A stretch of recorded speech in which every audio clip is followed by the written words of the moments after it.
মানুষের ক্ষুধার দায়িত্ব কারণে মানুষ রাজপথে নামতে বাধ্য হয়। তারা যদি সঠিকভাবে সঠিক সময় বেতন প্রদান করতো তাহলে একটা শ্রমিকও গার্মেন্টস থেকে বের হতো না, তারা নিরাপদ স্থানে থাকতো।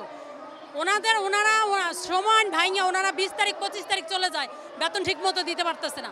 আরেকটা কথা হচ্ছে তারা 6 মাস সব সেক্টরে 6 মাস মাতৃত্বকালীন ছুটি পায়, শুধু গার্মেন্টস সেক্টরগুলোতে 3 মাস 112 দিনের ছুটি দেওয়া হয়।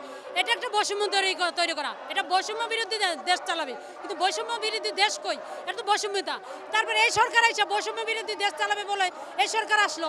এই সরকার এবারকার ঈদের ছুটিতে কি করলো, গার্মেন্টস সেক্টরের ছুটি করলো 3 দিন, আর সকল সেক্টরের ছুটি সরকারিভাবে 5 দিন, তার অন্যান্য ছুটি মিলায় তারা পাইছে 11 দিন, কিন্তু গার্মেন্টস সেক্টরের জন্য রাখছে 3 দিন। এটা কেন? এটা কোন ধরনের বৈষম্যতা?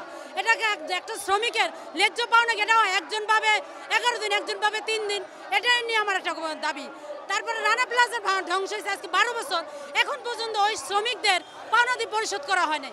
একটা শ্রমিক দুর্ঘটনায় ক্ষতিগ্রস্ত হয়ে মারা গেলে আমরা কোন দেশে বাস করি যে সেই দেশে সেই ক্ষতিপূরণটা দীর্ঘদিন 12 বছর কাইটা গেছে, এখনো সেই পাওনা পরিশোধ করা হয় নাই।